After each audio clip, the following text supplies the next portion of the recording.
cérébrale d'un mosasaure. Et ça ressemblait à quoi un mosasaure? Un mosasaure, ça ressemble, si vous voulez, c'est l'ancêtre des varans actuels. Autrefois, il avait une grande taille, il pouvait aller jusqu'à 15 mètres de long.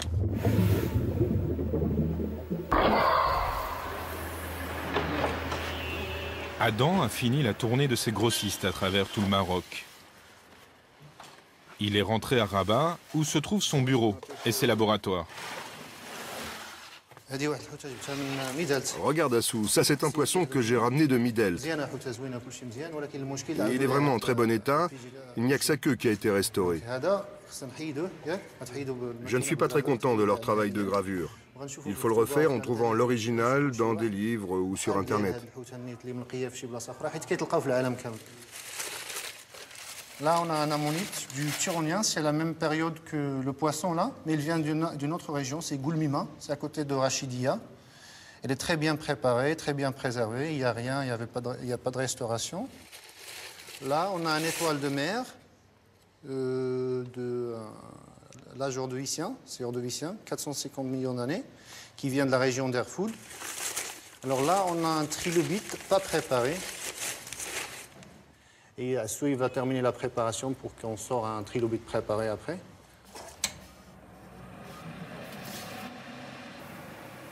Au cœur de ces roches anodines pour le profane se cachent des fossiles marins exceptionnels, les trilobites. Les premiers animaux à probablement posséder des yeux. C'était il y a 500 millions d'années.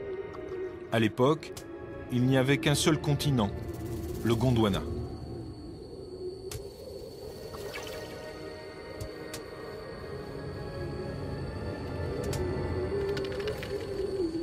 Dans la caverne d'Adam, il y a des milliers de fossiles. Ces pièces vont partir dans le monde entier. Certaines iront rejoindre des musées ou agrandir les collections des amateurs. D'autres seront montées en bijoux et vendues dans des boutiques de souvenirs. Combien de dents vous traitez chaque année à l'export? Moi, je dirais peut-être 200 à 300 000. Tout ce qu'on vend là, ça va très bien les marchés où il y a les surfeurs, toujours. Et il y avait le film Jaws. Les Dents de la Mer. Voilà. Donc les gens, ils sont toujours fascinés avec les prédateurs. Ça, c'est que ce soit un dinosaure, un requin, un mosasaure, un prédateur, quelque chose qui peut manger un humain, c'est toujours intéressant. Donc quand tu vois des dents comme ça, vous imaginez un bestiole avec un dent comme ça dans la mer?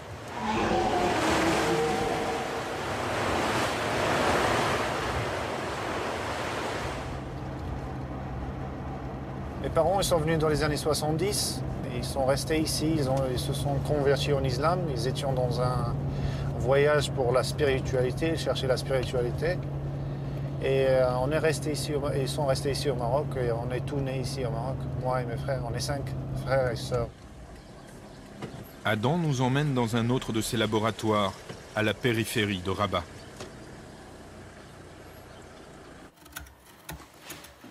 Dans cette ferme isolée, des équipes travaillent à la reconstitution des squelettes fossilisés trouvés dans les phosphates de Roribga. Celui-ci est un élasmosaure d'environ 75 millions d'années. Une fois reconstitué et dupliqué, il ira rejoindre une galerie quelque part dans un musée de paléontologie.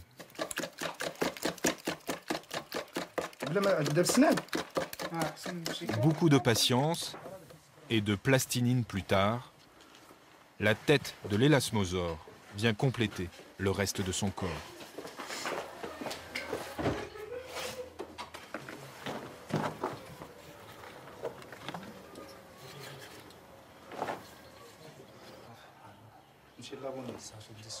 C'est un peu la même chose que Nessie, que la légende là, que Le monstre du Loch Ness. Le monstre de Loch Ness, Nessie.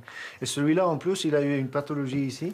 Il était mordu, probablement par un prognathodon. C'était un mosasaure qui vivait à la même époque dans les mers, Donc c'était pas pour, il voulait pas le manger, mais peut-être juste l'attaquer. Donc ici, on voit qu'il était vraiment mordu. C'est une trace de dent. Il y a 65 millions d'années, la chute cataclysmique d'une météorite mettra fin au règne des dinosaures. Comme prédateurs et rival pour la postérité, un célèbre mammifère bipède s'est depuis largement illustré.